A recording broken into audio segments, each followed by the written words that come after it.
தங்கத்தட்டில் சோறு தின்றவர் என்.எஸ். கிருஷ்ணன், தங்க டம்ளரில் டீ குடிச்சவர் எம்.கே.டி. தியாகராஜ போதும். வளமையை பார்த்துங்க, சொத்தெல்லாம் வித்து காசு கொடுத்து லண்டன் போய் கேஸ் நடத்தணும். அந்த காலகட்டங்களில் கேஸ் நடத்தி அந்த லண்டன்ல என்ன ஜட்ஜ்மெண்ட் கொடுத்துறாங்களா? அவரோட வேலை என்ன பார்த்தீங்கன்னா, எல்லாரும் பற்றி மிரட்டுறது, நாளைக்கு உன்னை பற்றி இதை எழுத போகிறேன் அப்படின்னு சொல்லி பிளாக் மெயில் பண்ணுறது, கிசுகிசு எழுதுறது, நிறைய எதிர்ப்புகள். சினிமா துறையில் உள்ளவங்களை பற்றி எழுதி கோர்ட்டில் கேஸ் போட்டு இந்த சினிமா தூது பத்திரிகை நிப்பாட்டுங்கன்னு சொல்லி நின்று போச்சு. இடம் மிரட்டாரு. சைக்கிள் ரிக்ஷாவில் பார்த்துட்டு பிரசவாக்கத்தில் ஜெனரல் ஹார்லிக்ஸ் அந்த ரோட்டில் வர்றாரு. வரக்குள்ள 4-5 பேர் சைடில் பூந்து இவரை அடிச்சு கத்தியால் ஒருத்தர் குத்திடுறாரு. அந்த ரிக்ஷாக்காரன் என்ன போட்டு ஓட்டான். இவர் என்ன செய்யறாரு, அதை குடல்லாம் எடுத்து பிடிச்சிக்கிட்டு அந்த அக்யூஸ்டே அப்ரூவராக மாற்றுறாங்க போலீஸ். அப்ரூவராக மாற்றி என்.எஸ். கிருஷ்ணனுக்கு எதிராகவும் நம்ம எம்.கே.டி. தியாகராஜ அவருக்கு எதிராகவும் ஸ்டேட்மெண்ட் ரெக்கார்ட் பண்ணுறாங்க. ரெக்கார்ட் பண்ணி 2 பேரும் அக்யூஸ் ஆகுறாங்க. ஆனால் இன்னைக்கு இதை பேச வேண்டிய அவசியம், எல்லாரும் கொலை பண்ணா கெத்து நாங்கள் மாசுட்டு போகிறாங்கல்ல. ஆனால் இந்த தலைகீழாக போனிச்சுன்னு வச்சுக்கோங்க, செல்வாக்கு மிக்கவர்களுக்கு இந்த நிலைமை. அவரெல்லாம் இன்னைக்கு நேரடியாக சிஎம்கிட்ட பேசக்கூடிய அளவுக்கு.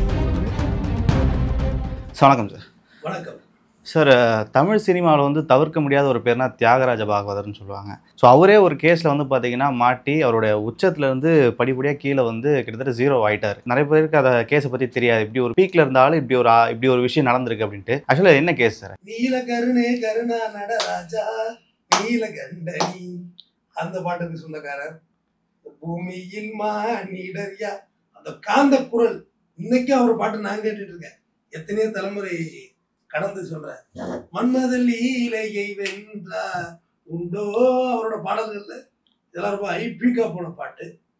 அதாவது அன்னைக்கு லட்சுமிகாந்தன், நீ பல யூடியூப் சேனல்ஸ் வந்து பிளாக்மெயில் சேனலிசம் பண்றாங்க பாருங்க, அதை பத்தி போட்டு விட்டுருவோம் இதை பத்தி போட்டு விட்டுருவோன்ட்டு ஓடிக்கிட்டு இருக்குல்ல, அந்த வேலையை அன்னைக்கே பார்த்துருக்காரு லட்சுமிகாந்தன். அவர் பேரு சினிமா தூதுன்னு ஒரு பத்திரிகை வச்சிருக்காரு. ஆனா அது பேரு மஞ்ச பத்திரிகை.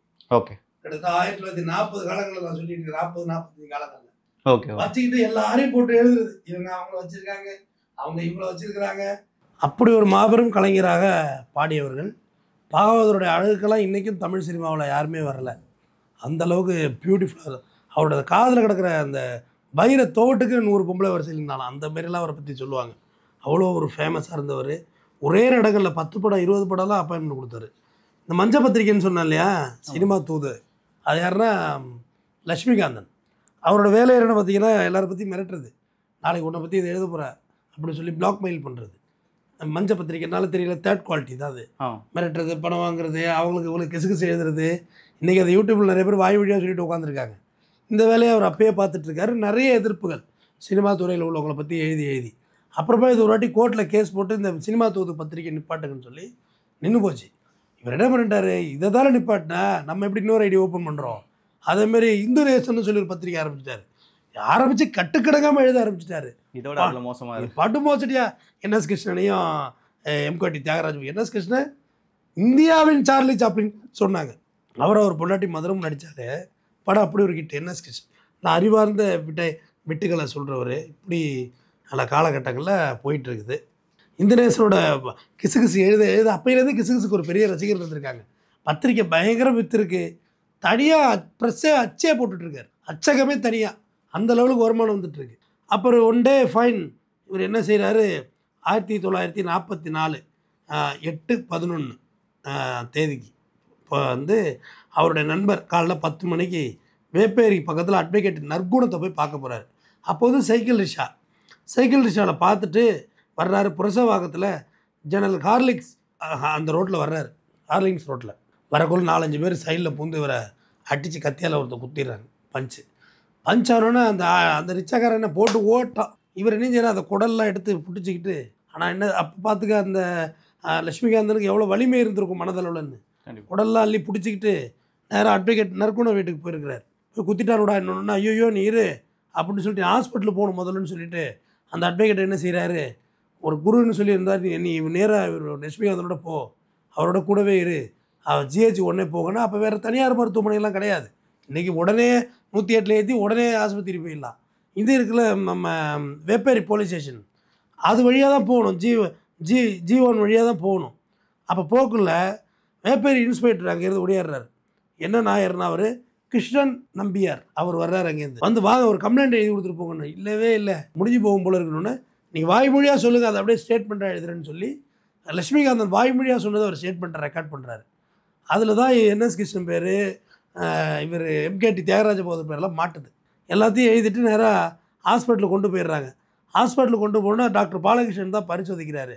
அவர் என்ன சொல்கிறார், இன்டர்னல் பிளட் லீடிங் நிறையா இருக்குது, கிட்னிலெலாம் பஞ்ச் ஆகிடுச்சு இந்த கத்தி, அதனால் வந்து இப்போ எதுவுமே பண்ண முடியாது, இப்போ இன்றைக்கி இருக்கிற டெக்னாலஜிலாம் நீ கிடையாது, நம்ம ஏர்லி மார்னிங் சர்ஜரி பண்ணுவோம், வேறு வழி கிடையாது அப்படின்னு சொல்கிறாரு. அப்போ வந்து அடுத்த நாள் காலையில் 9/11/1944 அதிகாலை 4 மணிக்கு லட்சுமிகாந்தன் இறந்து விடுகிறார். கொலைக்கேஸ் ஆகிடுது. அதில் வந்து இந்த கொலைக்கேஸில் வந்து ஜெகநாதன் ஒரு அக்யூஸ் இருக்கான், அவர் தான் குத்துனது. அந்த அக்யூஸ்டே அப்ரூவராக மாற்றுறாங்க போலீஸு. அப்ரூவராக மாற்றி என்எஸ் கிருஷ்ணனுக்கு எதிராகவும் நம்ம எம்கேடி தியாகராஜ பகதூருக்கு எதிராகவும் ஸ்டேட்மெண்ட் ரெக்கார்ட் பண்ணுறாங்க. ரெக்கார்ட் பண்ணி 2 பேரும் அக்யூஸ்ட் ஆக்குறாங்க. 2 பேரும் அக்யூஸ்ட் ஆக்கி வழக்கு நடக்குது. அப்போ இவங்க மெட்ராஸ் செஷன்ஸ் கோர்ட்டில் வந்து மொத்தம் 3 அக்யூஸ், ஸ்ரீராம் நாயுடு ஒருத்தர் அக்யூஸ்டு. ஸ்ரீராம் நாயுடு வந்து நீதிமன்றம் விடுதலை செய்யுது. பட் எம்கேடி தியாகராஜ பகதூரையும் என்எஸ் கிருஷ்ணன் லைஃப் சென்டென்ஸ் கொடுக்குது. இவங்க வந்து அப்போ அன்றைக்கி இருந்த உயர் நீதிமன்றம் அதில் போகிறாங்க. அதில் போயிட்டு நாங்கள் மட்டும் இவருக்கு எதிரி கிடையாதுங்க, எங்களை எழுதியிருக்காரு, எங்களுக்கு அவர் மேலே கோபம் இருந்தது உண்மைதான், பட் நாங்கள் கொலையெல்லாம் செய்யலை, ஒட்டுமொத்த இண்டஸ்ட்ரியை அவர் மிரட்டி பணம் வாங்கியிருக்காரு, நிறைய பிஸ்னஸ் மேனுக்கு எதிராக பிளாக்மெயில் பண்ணியிருக்காரு, ஸோ எப்படி எங்களை வந்து நீங்கள் குற்றவாளின்னு சொல்கிறீங்க அப்படின்னோடனே அதை நீதிமன்றம் கேட்க மறுத்து. காரணம், ஜெகநாதன் ஒரு அக்யூஸ் கொடுத்தாருல ஸ்டேட்மெண்ட்டு, என்எஸ் கிருஷ்ணனும் எம்கேடி தியாகராஜ் சொல்லி தான் கொலை பண்ணான்னு அப்ரூவல், அதை வச்சு அப்ரூவல் சாட்சி வச்சு இவங்களுக்கு கன்விஷன் கொடுக்குறாங்க. அப்போ சுப்ரீம் கோர்ட்லாம் கிடையாது.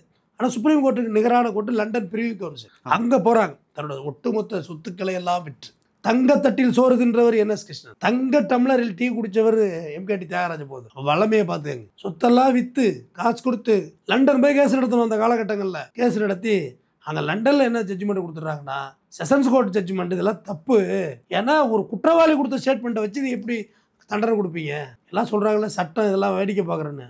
எவ்வளோ ஆழமான சிந்தனை. ஒரு குற்றவாளி கொடுத்த கன்ஃபெஷனை வச்சு எப்படி நீங்கள் அக்யூஸை ஃப்ரேம் பண்ணுவீங்க? இது 2 பேர் தப்பு, இவங்களை இந்த வழக்குலேருந்து விடுதலை செய்கிறோம்னு சொல்லி விடுதலை செய்கிறாங்க, ரத்து செய்கிறோங்கிறாங்க. ஆனால் 2 பேரும் ரத்து செஞ்சு விடுதலை ஆகி தான் வந்திருக்காங்க. ஒரு அம்மாஞ்சல்லிக்கு காசு இல்லை, சாப்பாட்டுக்கு காசு இல்லை, எல்லாம் பிடிச்சி போச்சு, டோட்டல் க்ளோஸ். 2 பேரும் க்ளோஸ் ஆகி வந்திருக்கிறாங்க. ஏன்னா நான் இதில் ஒரு விஷயம் பண்ணணும், ஹரிதாஸ்னு ஒரு படம், யார் நடித்தது, எம்கேடி தியாகராஜ் பகதூர், 3 வருஷம் ஓடி இருக்கு தொடர்ந்து தேட்டரில், நம்புவீங்களா? ஆமாம், அது செம்ம ஹிட். அப்போ ஒரே தேட்டரில் 3 வருஷம் ஓடி இருக்கு. அப்போ என்எஸ் கிருஷ்ணன் வந்து தென்னிந்தியாவின் சார்லி சாப்ளின்னு சொன்னாங்க. அந்த அளவுக்கு புகழின் உச்சத்தில் இருந்த ஒரு மனுஷன். அன்றைய காலகட்டங்களில் இந்தியாவிலேயே அதிக சம்பளம் வாங்கியது என்எஸ் கிருஷ்ணன். இந்த ஹோல் இந்தியாவில் சேலரி அதிகம் வாங்கினது என்எஸ் கிருஷ்ணன். இந்த ஒரு தங்கத்தட்டில் சாப்பிட்ட ஒரு மகான்கள் 30 மாதம் ஜெயிலில் இருந்திருக்கிறாங்க இந்த வழக்கில், இந்த கொலை வழக்கில். வெளியே வந்தால் எல்லாம் கொலாப்ஸ், ஒன்றுமே இல்லை. லட்சுமிகாந்தன் கொலை வழக்கில் இவங்க பேர் வந்தது, கொலை செஞ்சாங்களா இல்லையா, இல்லை கூலியை வச்சு செஞ்சாங்களா, அதெல்லாம் தள்ளி வைங்க. பட் ஒரு கொலை கேஸில் உள்ளே போயிட்டா என்டையராக தலைகீழாக வாழ்க்கை பிறன்றுக்கிறதுக்காக தான் நான் இந்த கேஸை இன்றைக்கி பேசுகிறேன். ஏன்னா பாகவதர் மேலே பாடல்களில் நான் ரொம்ப ஈர்க்கப்பட்டவன். ஆனால் இன்றைக்கி இதை பேச வேண்டிய அவசியம், எல்லோரும் கொலை பண்ணால் கெத்து நாங்கள் மாசுன்ட்டு போகிறாங்கல்ல. ஆனால் இந்த தலைகீழாக போணுச்சுன்னு வச்சுக்கோங்க, செல்வாக்கு மிக்கவர்களுக்கு இந்த நிலைமை. அவரெல்லாம் அன்றைக்கி நேரடியாக சிஎம்கிட்ட பேசக்கூடிய அளவுக்கு தகுதியில் உள்ளவர், அன்றைக்கி இருந்த பிரிட்டிஷ்காரன்ட்ட நேரடியாக பேசக்கூடிய இடத்துல உள்ளவருங்க. பிஃபோர் ஃப்ரீடம் நடந்தது. என்எஸ் கிருஷ்ணன் 1957 ஆகஸ்ட் 30 இறக்கிறார். நவம்பர் 1 1959 இறக்கிறார். 49 வயசில் இறந்து போகிறாரு எம்கேடி தியாகராஜ பகதூர். 50 வயசு கூட ரீச் ஆகலை, 49 இறந்து போகிறார். கொலை இதெல்லாம் வந்து பூமரங், நம்ம வாழ்க்கை அப்படியே தலைகுப்புற போயிடும். ஆனால் இன்றைக்கி இது நடக்குதானா, நடந்துக்கிட்டு தான் இருக்குது. இன்றைக்கும் பிளாக்மெயில் ஜேர்னலிஸ்டாக நடந்துக்கிட்டு தான் இருக்குது. நிறைய நடக்குது. ஆக்சுவலாக வந்து பார்த்தீங்கன்னா இப்போ கிரிட்டிசைஸ் பண்ணி பேசுறது அப்படின்னு பண்ணிட்டு இருக்காங்க. ஆனால் இதில் வந்து கருத்து சுதந்திரம்னு சொல்லிட்டு ஒரு விஷயம் இருக்குது. யார் என்ன கருத்து வேணால் சொல்ல, அதுக்கான சுதந்திரம் வந்து பார்த்திங்கன்னா ஜனநாயகம் கொடுத்துருக்கு அப்படின்றாங்க. ஆனால் இது ஒரு லெவலுக்கு மேலே மீறி போகும்போது தான் இந்த மாதிரி தவறுகள் நடக்குதோ அப்படின்ட்டு. கருத்து சுதந்திரம், தனி மனித விமர்சனம் வந்து கருத்து சுதந்திரம் கிடையாது. உன்னை பற்றியோ, உன் மதத்தை பற்றியோ, உன்னுடைய முகம், உன்னுடைய நிறம், உன்னுடைய ஜாதி, இதை நான் கிரிட்டிசிசம் பண்ணுறது எப்படி கருத்து சுதந்திரமாகும்? கருத்துக்கிறது காமனாக சொல்கிற விஷயம். ஒரு பெரிய ஒரு சமுதாயத்துக்கு நல்லது விஷயத்தை நீ சொல்லலாம். ஒரு ரிலீஜனுக்கு அப்கிரேட் ஆகிறது விஷயங்களை சொல்லலாம். ஒரு புதுசாக ஒரு சட்டம் வருதுன்னா அதை நீ கிரிட்டிசிசம் பண்ணலாம். அதுக்கெல்லாம் உனக்கு ஆர்டிகல் 14 இடம் கொடுக்கும். ஆனால் ஒரு தனி மனிதனை கிரிட்டிசைஸ் பண்ணுறது ஆர்டிகல் 14 இடம் கொடுக்காது. அது புரியாமல் தான் பேசிக்கிட்டு எல்லாம் கேஸ் வாங்கிட்டு இருக்காங்க கருத்து சுதந்திரங்கிறது. ஆனால் அன்னைக்கும் பிளாக்மெயில் ஜேர்னலிஸ்ட் இருந்திருக்குங்கிறது நான் பார்க்குறேன். மஞ்ச பத்திரிக்கை இன்றைக்கி நடுப்பக்க நக்கின்னு சொல்லி பத்திரிகைகள் வந்துக்கிட்டு தானே இருக்குது. ஆமாம், யாரை பற்றி வேணுமோ சம்மந்தமே இருக்காது. 3 எழுத்து நடிகை 2 எழுத்து நடிகரோட ஓட்டம், தனியாக அறையில் மாட்டல். ஆனால் அதுதான் விரும்பி இன்றைக்கி பார்க்குறாங்க. இப்போ இந்த வீடியோ எவ்வளோ போகணும்னா எனக்கு தெரியாது. ஆனால் இதே உட்காந்து ஒரு 10 நிமிஷம் டிக்டாக் அலைகளை பற்றி பேசுறதுன்னு வச்சுக்க, பிச்சுக்கிட்டு போகும். நல்ல விஷயம், நான் பாலம் கல்யாண சுந்தர ஐயாவை பற்றி பேசினேன். 3000 பேர் கூட பார்க்கல. அப்போ சரி, அந்த 3000 பேர் தான் நம்மளுடைய நிஜமான ஒரு விரும்புகிறாங்க போல இருக்குது அப்படின்னு நினச்சிட்டேன். வேறு என்ன பண்ணுறது? கண்டிப்பாக கண்டிப்பாக. ஸோ நிறைய விஷயங்களோட பகிர்ந்துட்டீங்க. உங்கள் நேரத்துக்கு ரொம்ப நன்றி.